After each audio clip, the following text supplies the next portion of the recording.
አሰላሙ አለይኩም ወራህመቱላሂ ወበረካቱ። ውድና የተከበራችሁ የቻናል ቤተሰቦች ሙስሊም ክርስቲያን ወገኖች ሰላማችሁ ይብዛ እያልኩኝ ለቤት አዲስ የሆናችሁ ሰብስክራይብ በማድረግ ተቀላቀሉ። ነባሮች ደግሞ ላይክ ሼር ማድረጋችሁን እንዳትረሱ። የምሳሌ ድራማን ይዤላችሁ መጥቻለሁ። አብራችሁ ይቆዩ። ቪዲዮውን በላይ ከጀምሩት።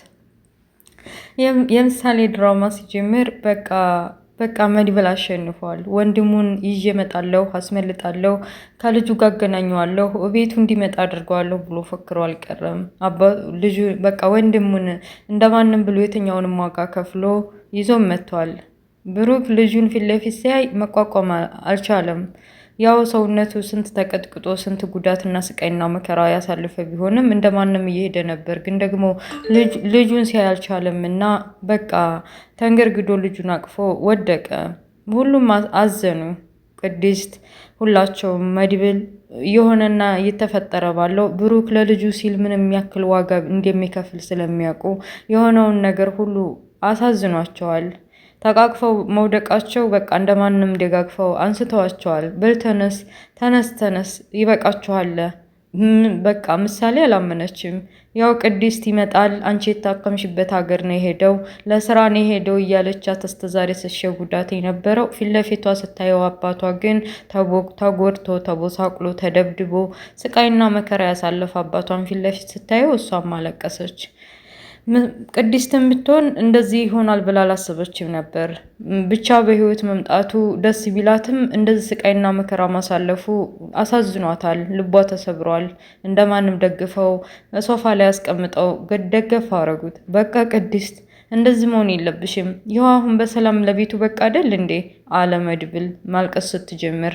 ከጓዳ በቃ ይመጣሉ ተረጋጉ እያለች ምንንም ሳታቀው ዲያጣ ድንብርብሯ ወጥቶ ብቅ ስትል በቃ ብሩክ መጥቷል። እንዴ ስታየው ደነገጠች። ተጎሳቅሏል፣ ተደብድቧል፣ ቁስል በቁስል ሆኗል። ምን ሆኖ ነው እንደዚህ የሆነው? ማን ነው እንደዚህ ያደረገው? እንዴት እንደዚህ ሊሆን ቻለ? እያለች የጥያቄ ማዕት አዥጎደ ማህሌትና ኤፍራታ ስበሳቸው መጣላታቸው ነው። በተለይ ደግሞ ኤፍራታ በምን ስራ እንደሆነ ሳይታወቅ ብር ስለተቀበለች ማህሌት እንግዲህ ሞገስ ማን ነው ዝና በሚሰጣት ገንዘብ ኪሷ ስላለቀ ገንዘብ ያስፈልገኛል ብላ በቃ ስጭኝ እንጂ የሆነ ብር ስጭኝ እያለ እየተጨቀጨቀቻት ነው። ኤፍራታ ተስፋ የቆረጠችም ትመስላለች። በቃ ዝናም ካገኘኝ እንደማይለቀይ ብላ ራሷን ስላመነች ነው መሰል። በምን ልታረጊ ነው? ልታስፈራሪ ነው ገንዘብ ካልሰጠሁሽ አለቻት። አዎ እንደው ያለሽበትን ነገር ሁሉ ለዝና ነው የምነግረው። እኔ ባልደብቅሽ ኖሮ እኮ እስካሁን ዝና ቢያገኝሽ ኖሮ አልቆልሽ ነበር እያለች አስፈራራቻት። እንግዳ ስደሽ ንገሪው፣ እኔም ቢሆን እንደ አፌን ዝም አለልም። ያረግሽውን ያላረግሽውን ሁላ በተለይ ደግሞ በቀደም ያመጣሽውን ከነ መድብል ጋር ተስማምተሽ ያመጣሽውን ሰውዬ ልጅቷን ያሳገትሻትን ሁሉንም እነግራቸዋለሁ፣ ጨማምሬም እነግርልሻለሁ ብላ መለሰችላት። በቃ ያ ነገሯ ሁላ ስላለ ዝም አለች። ቀጠሮ ስላላት ከዝና ጋር ሄደች። ዝና ጋር ተገናኝታ ምን ላይ እንዳለች እና ገንዘብ እንደሌላት በቃ የተወሰነ 10,000 ብቻ 1,000 ነው 10,000 የኪሴ እንዳለና ገንዘብ እንደሚያስፈልገኝ ብላ ጠይቀችው። ሞገስ አይበገረው ያለምንም ነገር ገንዘብ እንደሌለ የሆነ ነገር ካልሰራሽ ዝም ብሎ ገንዘብ አለ እንዴ ብሎ ፍጥጥ ብሎ መልሶላታል። ስለ ብሩክ ማምለጥ አንስቶባታል። ግርም እኮ ትይኛለሽ። አሁን ብሩክ ማምለጡን እና ብሩክ መዳኑ ስነግርሽ እኮ ዝም ነው ያልሽው። ታውቂያለሽ፣ እንደውም የምትገርሚ ሰው ነሽ። ከዚህ በኋላ አብሮኝ ይኖራል ብለሽ አስበሽ ነው ያደረግሽውን ረሳሽው እንዴ? ከገዛ ጓደኛው ጋር እኮ ማገጥሻል። እኔ ግርም የምትይ ነገር ይሄ ነው ብሎ አሳስባት። ኧረ እባክህ እንደሱ አይደለም። እኔም ቢሆን እኮ በጣም ብዙ ነገር አድርጎብኛል። እንዴት ነው ደስ የሚለኝ? ለማንኛውም አሁን የምነግር ነገር ስላለ ነው። ስላለፈ ጉዳይ እንዲጨቀጭቀኝ አይደለም። ያለፈውን ተወውና አሁን ስለምነግርህ ነገር ልንገርህና ገንዘብ እንደሌለኝ ነግሬሃለሁ። ባይሆን ገንዘብ ትሰጠኛለህ አለችው። እሺ እባክሽ እስኪ ንገሪኝ። እኔ ምልሽ ያቺ ኤፍራታ ተብዬው አልመጣችም አለ። እነግርልሻለሁ ጨማምሬ ስላለቻት አፏን ሞልታ ኤፍራታ ቤት ናት ብላ አልተናገረችም። ኧረ አልመጣችም ብላለች። ብትነግረው ኖሮ ራሷ የሚያልቅላት ነበረ። እና ምንድነው ያመጣሽው መረጃ?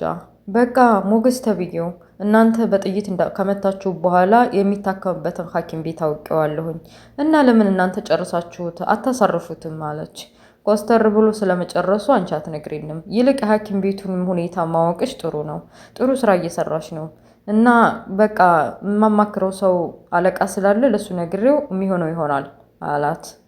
እሺ ደግ ብሎ እሷን ካስወጣ በኋላ ካሊብና አለቃው ከተብዬው ጋር ሰው ደወለ። ሞገስ ማን ነው? ዝና ማለት ነው። ሞገስ ያለበትን የሐኪም ቤት ሁኔታ ያወቀው ሰው አለ። ኤፍራታ የምትባል አብራኝ የምትሰራ ሴት አለች እና እሷ አውቃለች ብሎ ነገረው። ኧረ እባክህ እና ታዲያ እኔን ማስፈቀዱ ለምን አስፈለገ? እዛው እንደጀመርነው መጨረስ አትችሉም እንዴ አለው። አረ እንችላለን፣ ልክ ነህ። ያው ልንገርህ ብዬ ነው እንጂ ግን ደግሞ ተጨማሪ ሰው ሳያስፈልገን አይቀርም።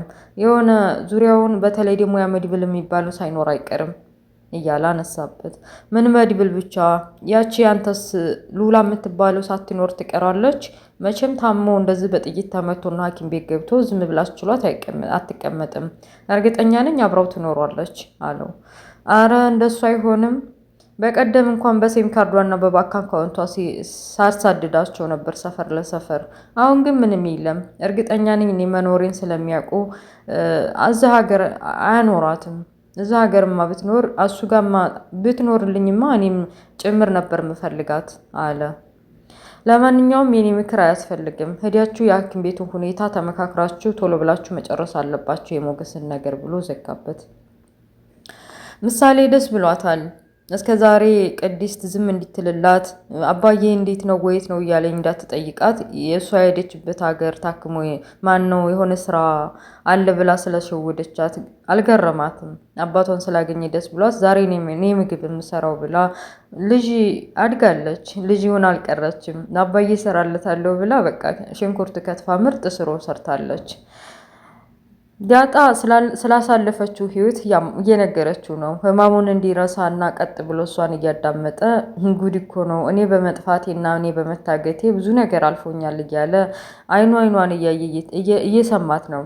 ዳጣ ቤተሰቦቿን እንዳገኘች፣ የጎዳና ልጅ እንዳልሆነች እና አሁን የሀብታም ልጅ እንደሆነች፣ እህቶች እንዳገኘች፣ አባቷንም ጭምር እንዳገኘች፣ ግን ደግሞ እናቷን ገና እንደሆነች፣ ግን ደግሞ እናቷም ባላገኛትም እንኳ አባዬ በህይወት አለች ብሎኛል ብላ ስለ ሁሉም ነገር ነገረችው።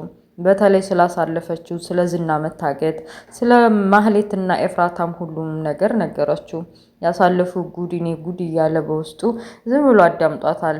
ወጧን ሰርታ ሽሮዋን ሰርታ እንጀራዋን ቅርብርብ አድርጋ አባቷን ማጉረስ ጀመረች። ምሳሌ ውሃን ጭለት መታጠቢያ የሚጠጣው ብላ በሰበቡ ያው ለአባዬ ነው የሰራሁት ማንም እንዳይቀምሰው እያለች የልጅ ነገር ዳጣ እንዳትበላባት እየተከላከለ አባቷን ማጉረስ ጀመረች። በቃ ደስ ብሏታል። መድብል ሐኪም ቤት ሂዶ ሞገስን ጠየቀው። ሉላም ከጎኑ ናት። ሉላ በተፈጠረው ነገር አዝናለች። እንዴት ሊሆን ይችላል? ይሁን እኮ ጤነኛ አይመስለኝም። ለምን ሌላ ሐኪም ቤት ቼክ አናደርገውም ብላ መድብልን እየጠየቀችው ነው። መድብልም አሁን ያለበት ጥሩ ነው፣ አሁን ያለበት ሁኔታ አሪፍ ነው፣ ደግሞ ጥሩ ዶክተሮች ናቸው እና ተረጋጊ፣ አይዞሽ እና ደግሞ ወደ ውጭ ወጣ ብዬ ልንጣ እንዳትርቂው ብሎ አስጠንቅቋት ሄደ። እንግዲህ ከዚህ በፊት የምታውቀው በተለይ ደግሞ ቅድስትን ለማስገደል ለብዙ ወንጀሎች ሲተባበራት የነበረው ማህሌት ሰውዬ ጋር ተገናኝታ ዝናና ካሊብ ነው ተብዬው አለቃቸው ከወዲያ ይላክላት ሞገስን ያለበትን ሐኪም አጣርተው ሞገስን እንዴት መግደል እንዳለባቸው ተስማምተው አሁን ያለሽበትን ሁኔታ ጠንቅቀሽ ታውቂያለሽ። ሐኪም ቤቱ ቀስ ብለሽ ቤትሽን ሸፍነሽ በማክስ እንዲያውም ሳስበው ዶክተርን መስለሽ ሌላ ቶሎ ብለሽ በጥንቃቄ አድርገሽ ተመለሽ። አንድ ነገር እንትን ካለ ካሊብ የሚባለው ሰውዬ በህይወት አይለቅሽም። መጀመሪያ ትራሱ ላይ መድኃኒቱን ትነሰንሸዋለሽ። ከዛ ቶሎ ብለሽ በተኛበት ትራሱን ብድግ አድርገሽ አፉ ላይ ስታረጊው መድኃኒቱ ኃይለኛ ስለሆነ ቶሎ ብሎ ጸጥ ያደርገዋል እና ያለምንም ችግራችንን ፈተን ቶሎ ብለን ወደ ከሐኪም ቤቱ እንወጣለን ማለት ነው ብሎ እጇን ይዞ ወደ ሐኪም ቤቱ ጉዞዋን ቀጠለች። ደስ ብሏታል። ቅድስት ብሩኬ በመምጣቱ እንዲህ መንበሳቆሉና ስቃይና መከራ ማሳለፉ ቢያሳዝናትና ልቧን ቢሰብረውም እንኳ ደስ ብሏታል ስለመጣ። እንኳንም መጣህልኝ። የዛ ዕለት አብረን እናድራለን ስትለኝ እኮ ያው ሴት እንደመሆኔ መጠን አብሬ አላድርም ብዬ ገፍትሬ መውጣቴ፣ ጠዋት ላይ ደግሞ እዛው ክላስህ አለማግኘቴ አስከፍቶኝ ነበር። ያኮረፍክ መስሎኝ ነበረ። ማለት በዛው ወጥተህ የሆነ ደቂቃ ኩርፌ ያለቆ የምትመለስ መስሎኝ ነበር። ደቂቃዎችን ቀኑን ወለደው። ሳምንት ሲሆነው ትመጣለህ ብዬ ተስፋ አድርጌ በር እያየሁ ነበር። በኋላ ላይ መድብል መጥቶ የተፈጠረውን ነገር በወንድሜ ብሩክ ላይ የሆነ ችግር ተፈጥሯል ብሎ እስከሚያስረዳኝ ድረስ ተስፋ አድርጌ ነበር።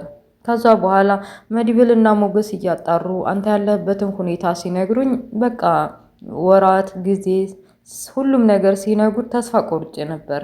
አትመጣም ብዬ ሁሉን ነገር ድሌት አድርጌው ነበረ። ታውቃለህ እዚህ ቤት እኮ ማለት ምሳሌ እንኳን ሁላችንም የምንበላው ሁሉ ልናጣ እንችል ነበረ።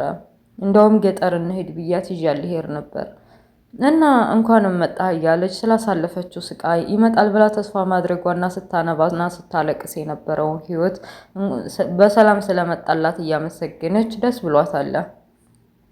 ከዛ በተረፈ ደግሞ ያው እንግዲህ ዳጣም እየመጣች እየጠየቀች ነው። ቤተሰቦቿን የምታገኝም እንኳ ያው የምታድረው እዛ ብትሆንም ቀን በቀን እየመጣ ይጠይቀኛለች እያለች ሁሉንም ነገር አስረዳችሁ። ደላላው የፈረደበት ደላላ ስልኩ ከጆሮ የማይነጠለው ስለ ደላልነቱና ስለ ስራው እያወራ ነው። ሞገስ ያለበትን ሁኔታ ዳጣ ማወቅ ትፈልጋለች። አብራ መሄድ የምትፈልገው ሰው ስላጣች እሱ ጋር ሂዳ እባክህ እንዴት ነህ ሰላም ነህ ካለች በኋላ ሐኪም ቤት እንሂድ የምንጠይቀው ሰው አለ የታመመ ሰው አለች። ስለሞትም ስለምንም ኧረ እባክሽ እኛ ደላሎች አንሞትም እንታመማለን እንዴ እያለ መዘላበድ ጀመረ። እሱን ነገር ተወውና እናንተ ደላሎች እንኳን ታማችሁ ሞተም እንኳ ራሱ ሲኦል ደላልነት ስራ ሳትጀምር አትቀርም። አትቀልድ እባክህን አንሂድ። በጣም ደስ የሚል ወንድማችን ሐኪም ቤት ሄዷል። ደግሞ ታውቃለህ ሰው ሐኪም ቤት ታሞ ሄዶ መጠየቅ እኮ ጥሩ ስራ ነው። አታውቅም እንደ ይሄንን እያለች ጎትታ ይዘወደች። ማለት ተብዬዋ እንግዲህ ከታካሚዎች ጋር ሆና አብራ ሞገስ ያለበትን ሁኔታ ለማጣራት ፊቷን ሸፍና እሱን ለመግደል ተዘጋጅታለች። ዙሪያውን ሰው አለ የለም፣ አየኝ አላየኝ እያለች መከታተል ጀምራለች። በቃ አሁን ትክክለኛው ጊዜ ነው ብላ ከመቀመጫዋ ተነስታ ሞገስ ያለበትን ክላስ ለመግባት እዛም እዚህም እያለች የት አለ እያለች እየፈለገችው ነው። እንግዲህ ሞገስ ይሞት ይሆን? እውነት ትገለው ይሆን? እንጃ። ያው ግን ደግሞ አጠገቡ ያለችው ሉላ አጠገቡ እንዳትኖር ሂጂ ብሏታል። ምክንያቱም ዝና እኔ ሐኪም ቤት እንደገባው ስለሚያውቅ በዙሪያዬ ብዙ ሰዎችን ልኮ ቸክ ስለሚያደርግ አንቺ እዚህ መታየት የለብሽም። በቀደም አላየሽም እንደ በሲም ካርድ እና በባንክ አካውንት ሲያሳድደን የነበረው?